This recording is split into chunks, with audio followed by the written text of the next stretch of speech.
साद रिजवी, खादम हुसैन रिजवी का बेटा, उसको जेल में डाला हुआ है। 3 महीने के बाद हाई कोर्ट के फुल बेंच ने फैसला दिया कि इसको जेल में रखना गलत है, छोड़ दिया जाए, बाइज्जत बरी किया जाए। जिस वक्त छोड़ना था उस वक्त लाहौर के बाद ऑफिसरों ने, लाहौर पुलिस के बाद ऑफिसरों ने किसी के इशारे पर दोबारा गिरफ्तारी के ऑर्डर दे दिए जी। ये अमन को ख़तरा है जी। ये मुकदमा माज बददियानती और बदनीयती पर मबनी है। और फिर हुकूमत पाकिस्तान होश के नाखन ले, ये जो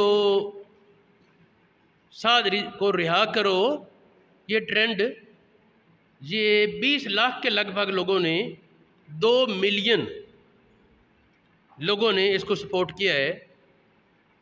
ज़ाहिर है कि 20 लाख लोग वो मुट्ठी भर लोग तो नहीं होते।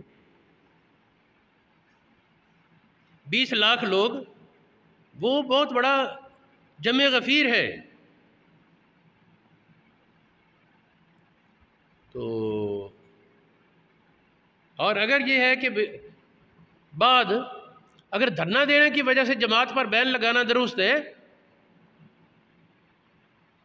तो जिसने 15 दिन धरना दिया, 20 दिन दिया, उस पर बैन है। तो जिसने 126 दिन धरना दिया वो क्यों जायज़ है?